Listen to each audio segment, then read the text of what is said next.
Miren, cuando las proteínas, ya para terminar los macronutrientes, porque hemos revisado carbohidratos, hemos revisado lípidos y ahora vamos a entrar a las proteínas. Las proteínas son macronutrientes cuya principal característica es que son portadores en la estructura química de nitrógeno. La única fuente de nitrógeno en la alimentación son las proteínas, no hay otra opción. Es la gran diferencia con los carbohidratos y los lípidos. Miren que las proteínas también tienen carbono, hidrógeno, oxígeno, pero no tienen nitrógeno. O sea, perdón, las proteínas sí tienen hidrógeno, las otras no tienen. Entonces, la gran diferencia es nitrógeno. Fíjense, la única fuente de nitrógeno son las proteínas de la dieta, no hay otra. Y ustedes van a ver para qué sirven el nitrógeno. Lógicamente, para formar proteínas. Pero hay compuestos que son nitrogenados y no son proteínas. Por ejemplo, la creatina. La creatina es un producto nitrogenado, pero no es proteína. Y así hay otros componentes nitrogenados no proteicos. Entonces, esa es la importancia de tener una fuente de nitrógeno. Las proteínas, aparte del rol importantísimo que forman las proteínas, que ya ustedes lo van a analizar siguiente. Bien. Si hablamos de manera general, vamos a decir que el organismo digiere 60 a 100 gramos diarios de proteína. No es tanta la cantidad como en el caso de los carbohidratos y los lípidos. ¿Por qué? Porque las proteínas, ustedes van a ver que tienen alto valor de gasto energético. Se gasta mucho en proteínas. Inclusive hay dietas en donde yo doy exceso de proteínas y comienzo a ganar peso.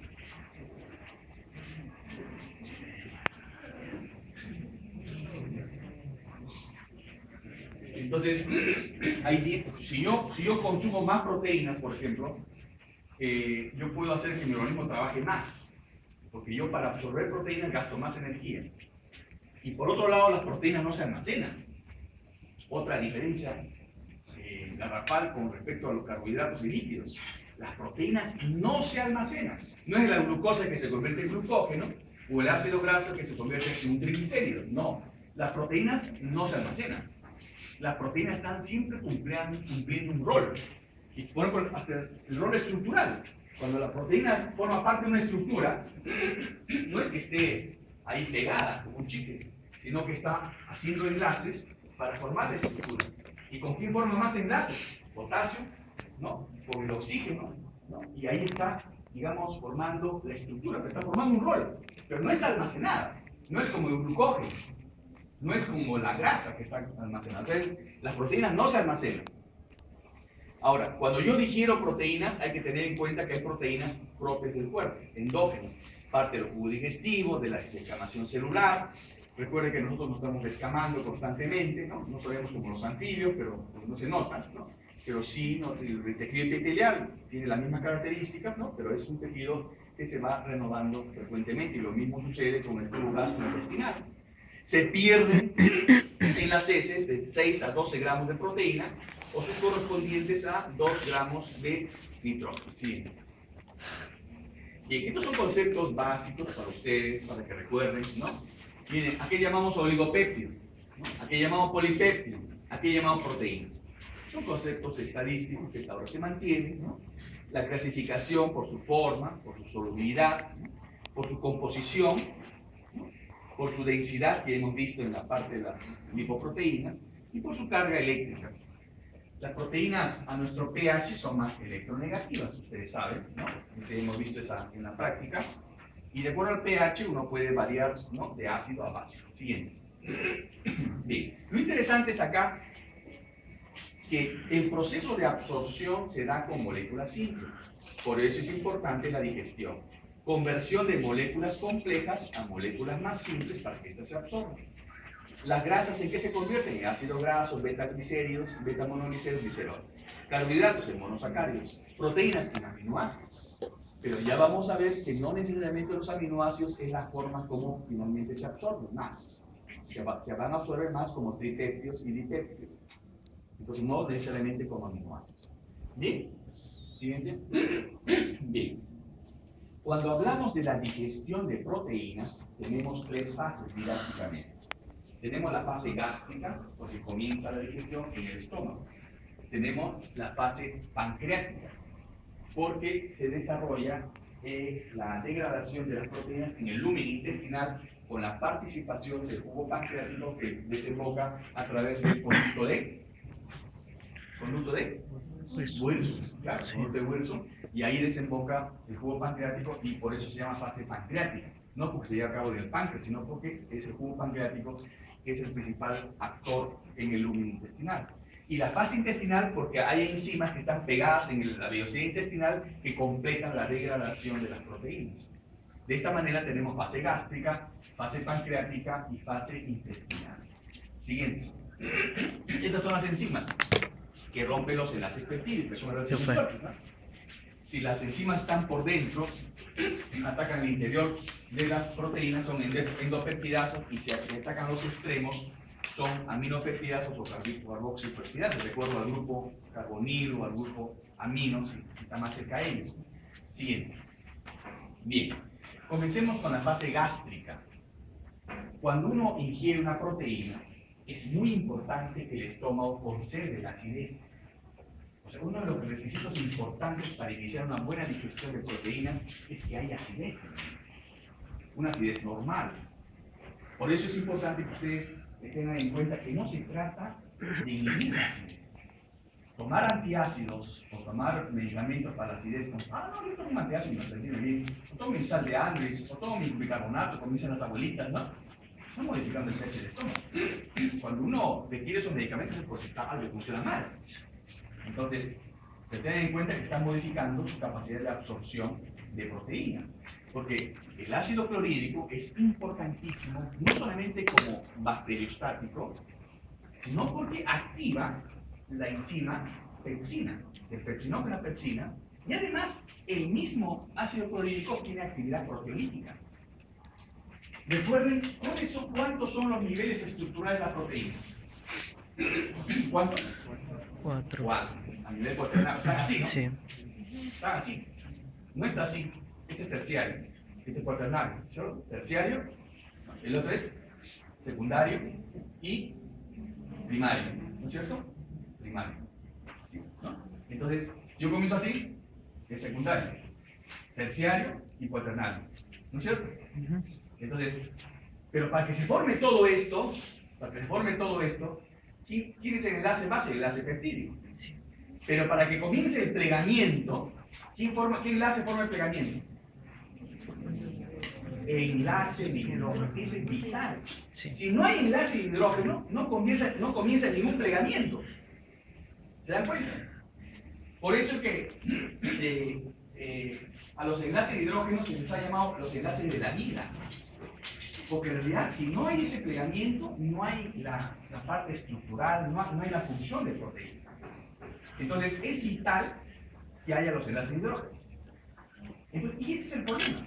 Cuando yo ingiero proteínas, ingiero una masa así. Viene la enzima y dice, ya, se queda para mirar, no sé por dónde comenzar. ¿No? Entonces, la enzima viene una cosa así, ¿y por dónde comienzo? Comienzo a masticar acá. Es como masticar una fruta, ¿no? Comienza esas cáscaras duras, mejor es partirla, ¿no? El ácido clorhídrico hace eso. El ácido clorhídrico lo que hace es romper el enlace secundario, romper los enlaces de hidrógeno. Y al romper el enlace de hidrógeno, ¿qué pasa? Se comienza a desplegar la proteína y se comienza a estirar. Entonces la enzima viene y estira, y acá, comienza a partir. ¿Me entiendes? Entonces, ¿qué hace el ácido clorhídrico? Facilita la acción de las enzimas. ¿Cómo lo facilita? Desnaturalizando la proteína. ¿Y cómo la desnaturaliza? Rompiendo los enlaces de hidrógeno. ¿Cuál es el concepto de naturalización que está en el libro de Harper? Harper dice bien clarito, dice, desnaturalización es la ruptura de los enlaces secundarios, o sea, el enlace de hidrógeno. Pero desnaturalización también es pérdida de la función. Toda proteína desnaturalizada es proteína que no cumple función. Si yo desnaturalizo, pierde la función esa proteína como tal. Entonces, ¿qué es lo que hace el ácido clorhídrico? La desnaturaliza, la abre, y viene la pepsina y rompe donde tiene que romper. Eso es muy importante, la despliega. ¿No? Y eso siempre a los enamorados que están parados, chupeteándose afuera, ¿no? Esos que están peleados, los chicos están así, ha llegado tarde, así, el otro no sabe que le dice convence, para que no le sirve para el lado, ¿no? ¿No? Esas que están así, los hombres lo que tienen que hacer es sacar ácido clorhídrico. Una gotita de lo que está así. Y ahí viene la enzima, ya depende de la enzima que pongan, ¿no? Entonces, esa es la acción del ácido clorhídrico. Siguiente. Recuerden, bacteriostático y desnaturaliza las proteínas. Y por supuesto la enzima, la pepsina, que se activa a partir del pepsinógeno, ¿no? Hay una pepsina, la mayor, que se activa pH ácido, degrada solamente aminoácidos aromáticos, o sea, degrada en los lugares donde están estos aminoácidos, ¿no? Parte a partir de una de pepsinógeno, ¿no? Y pierde pues aminoácidos por autoactivación o por autocatálisis, ¿no? Y se convierte en pepsina. Es muy importante que la degradación acá termina en pequeños productos, miren, liberando pequeña cantidad de aminoácidos, miren, ¿ah? Polipéptidos, o sea, termina la fase gástrica liberando pequeña cantidad de polipéptidos y aminoácidos. ¿Y en qué radica la importancia? En que esos polipéptidos y aminoácidos estimulan a la colecistoquinina. ¿Ok? Miren, la colecistoquinina. Eso quiere decir que va a salir, ¿qué sustancia va a salir? Cuando este contenido de alimentos baje al intestino, ¿qué salió ya? Bilis. Y la bilis también es importante. No solamente el jugo pancreático, sino la bilis. No, la bilis, claro. Siguiente. De la dieta, el origen exógeno es 0,7 a 1 gramo por kilo de peso, más o menos, una persona de 70 kilos, ¿no? Pero también hay un origen endógeno, ¿no? Secreciones y células, ¿no? En donde más o menos se ha calculado de 30 a 50 gramos, una buena cantidad. Recuerden, este es el sistema de regulación. Las células de la mucosa gástrica, por estimulación vagal, estimulan gastrina, y la gastrina estimula a las células parietales y a las células principales. Las células parietales producen ácido clorhídrico y el factor intrínseco, como ustedes saben. Y la gastrina produce células principales produciendo pepsinógeno que en presencia de ácido clorhídrico forma pepsina. ¿De acuerdo? Ese es el orden de activación. Ya. Esta imagen que ustedes ven es la imagen de la famosa bomba de protones. O sea, cómo se secreta el ácido clorhídrico. ¿Cómo es la secreción del ácido clorhídrico? Una de las grandes características de la mucosa gástrica es una alta concentración de una enzima que no está en todas las células, que es la anhidrasa carbónica. ¿Qué hace la anhidrasa carbónica? Une el CO2 y agua. Ustedes saben que el CO2 y agua, ¿de dónde vienen? ¿De la oxidación de qué? De glucosa, y ácido graso, claro. Glucosa fundamentalmente. O sea, como toda célula, la mucosa gástrica consume glucosa, pero produce CO2 y agua, como toda célula. Pero ese CO2 y agua no sale a otras partes, porque inmediatamente es capturado por influencia de esa concentración de sustrato, se activa la anhidrasa carbónica. Une el CO2 y agua y forma una sustancia que es lábil, que es el ácido carbónico, que rápidamente se disocia. Bicarbonato y en hidrógeno. Paralelamente, ¿qué pasa acá? El bicarbonato se traslada hacia afuera y por desplazamiento de cloruros pasa el cloro acá, para conservar el equilibrio de aniones. Sale el bicarbonato, entra el cloro. Y al salir el cloro, jala el potasio. ¿Para qué jala el potasio? Para que ese potasio saque el hidrógeno y al final salga el ácido clorhídrico. Esa es la famosa bomba de protones. De tal manera que es importante la presencia de la anhidrasa carbónica, que es la enzima que inicia la unión del CO2 con el agua. Recuerden, CO2 más agua, ácido carbónico, bicarbonato, hidrógeno. Bicarbonato comienza a aumentar dentro del citosol, sale, entra el cloro. ¿Por qué entra el cloro? Porque es el único anión que jala el potasio hacia afuera. ¿Y por qué tiene que salir el potasio? Porque el potasio es el catión que se intercambia con el otro, con el protón. Potasio y hidrógeno. Lo mismo que sucede más o menos en ese intercambio que sucede, ¿no? Cuando en el nivel del tubo y contoneo distal, ¿no? Sucede acá también, ¿no? Y acá en este caso es potasio por hidrógeno. Sale el hidrógeno, se junta con el cloro y forma el ácido clorhídrico. ¿De acuerdo? Siguiente. Bien. Fase pancreática. Participación importante del jugo pancreático. ¿Qué contiene el jugo pancreático? por supuesto, las enzimas que ustedes conocen, tripsinógenos, tripsinógenos, ¿no? Las enzimas que tienen que ver con la regulación de proteínas. Pero acá lo interesante es cómo se lleva a cabo todo esto. Cuando el contenido del alimento llega al intestino, ya se encuentra la bilis. Ya hemos dicho que se encuentra la bilis. La bilis tiene ácidos biliares. Y los ácidos biliares activan a la enteroquinasa, secretada por las células epiteliales ahí. ¿Y para qué importancia tiene la enteroquinasa? Que activa el tripsinógeno. Y el tripsinógeno finalmente activa a las demás, a la quimotripsina, elastasa y carboxipeptidasa. ¿Qué quiere decir esto? Que hay un orden, una secuencia. Ácido biliar, enteroquinasa. Enteroquinasa, tripsina. Tripsina, el resto. Es un orden. ¿Y quién secretó los ácidos biliares? Los polipéptidos y péptidos que fueron obtenidos parcialmente de la fase gástrica. Miren qué importante. O sea, quiere decir que tiene que haber fase gástrica. Entonces, cuando yo me corto el estómago, claro, si hay justificación, sí, ¿no? Si me corto el estómago por un cáncer, hablar, me tiene que cortar el estómago. Pero si me corto el estómago un pedacito para bajar de peso, ya vamos a ver que el estómago es un órgano endocrino también. El estómago produce grelina, produce obestatina. O sea, el estómago no es un órgano que solamente pasa la digestión, es un órgano endocrino también. Entonces, esta fase de activación es importante recordar, donde además hay que recordar también que el jugo pancreático tiene un factor inhibidor de tripsina, ¿no? Que se va desactivando conforme sale del tejido pancreático. Porque si no, esto se activaría en el tejido pancreático y hidrolizaría todo el tejido. ¿Sí? Ahí está el orden, miren. Tripsinógeno por la enteroquinasa. Ahí falta el ácido biliar. Ácido biliar, enteroquinasa, tripsinógeno, tripsina, ¿no? Y la tripsina, quimotripsinógeno, quimotripsina, por elastasa y procarboxipeptidasa, carboxipeptidasa. En esta imagen está más clara la fase de activación. Siguiente. Miren, esto también forma parte importante, como también participa en la secretina, porque estimula el jugo pancreático, ¿no? Rica en bicarbonato.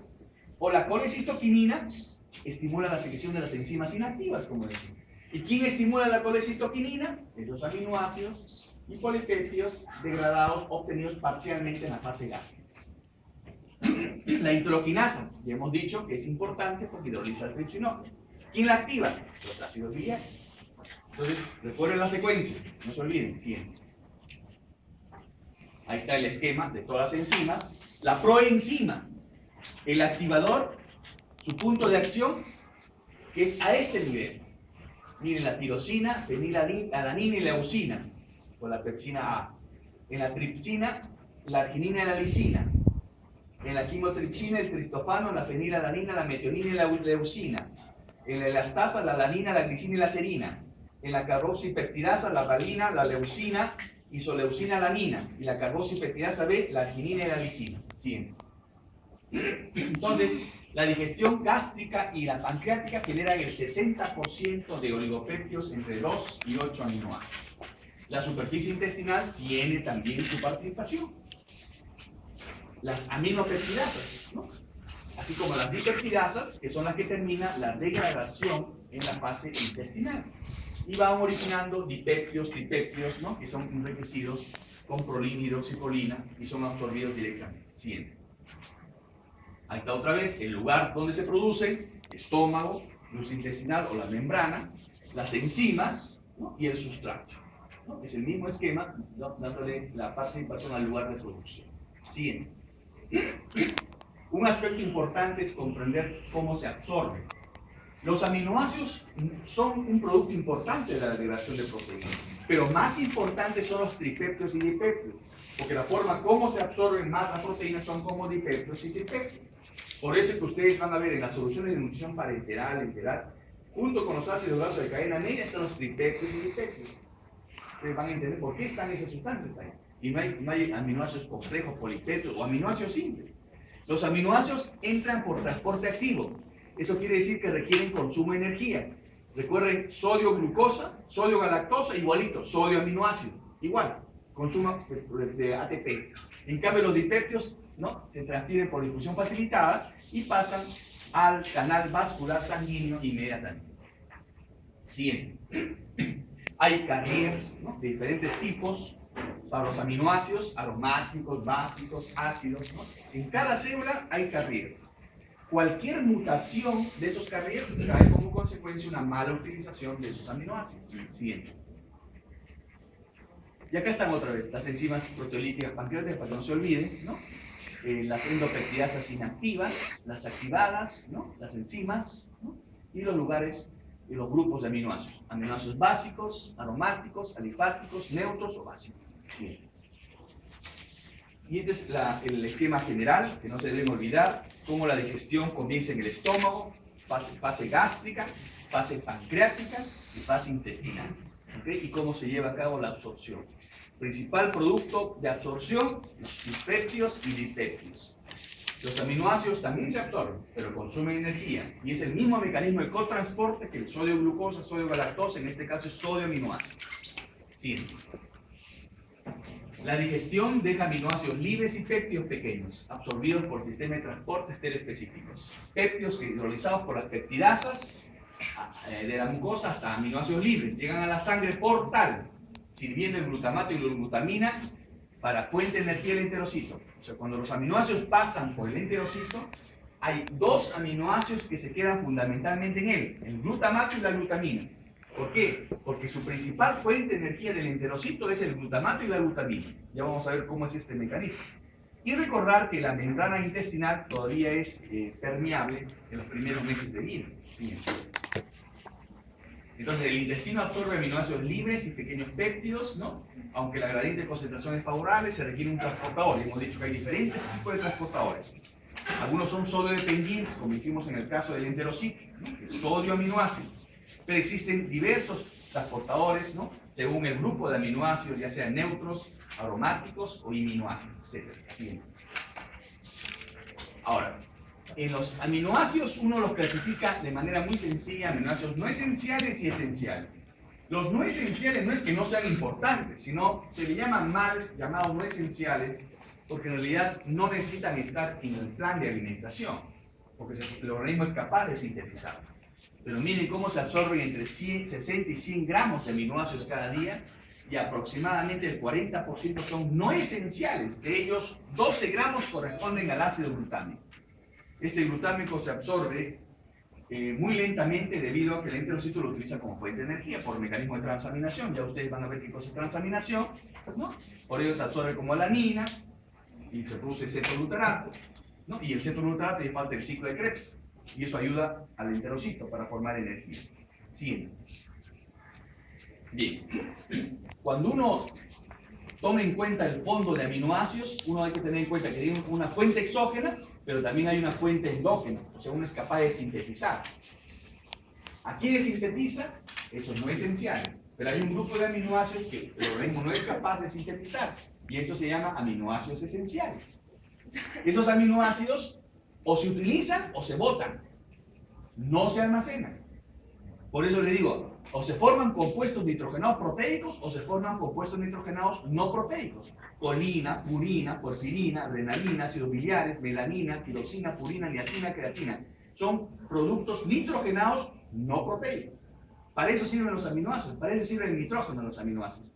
Formar proteínas, que son tremendamente importantes, o formar compuestos nitrogenados no proteicos. Si no se forman, se eliminan. Se eliminan bajo la forma de urea.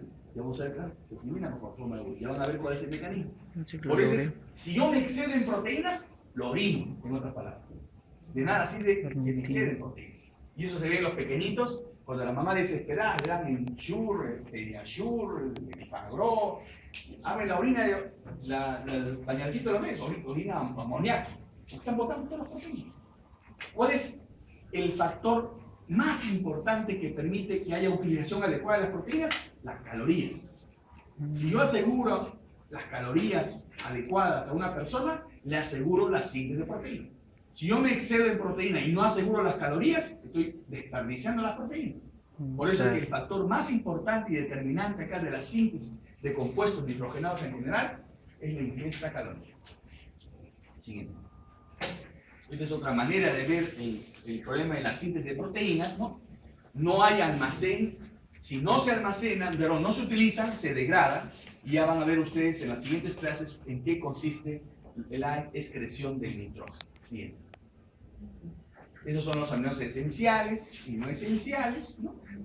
Y una manera más práctica, siguiente, de recordar es esta regla mnemotécnica, que es, que lo tiene que decir con rima: feliz le hizo, metretribais. Entonces ahí dicen fenilalanina, lisina, leucina, isoleucina, metionina, treonina, triptofano, valina, arginina y histidina. Pero aquí hay un problema. La arginina ya el organismo es capaz de sintetizar, pero para no marcar la rima se dejó ahí.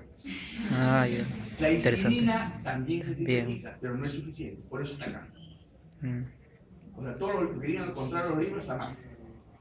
Es así, la arginina, los libros antiguos, porque los modernos deben decir lo mismo. La arginina es capaz de sintetizar, pues. La histidina lo sintetiza, pero no suficiente. ¿Ok? O sea, recuerden la lima. Feliz, a ver, repitan. Feliz,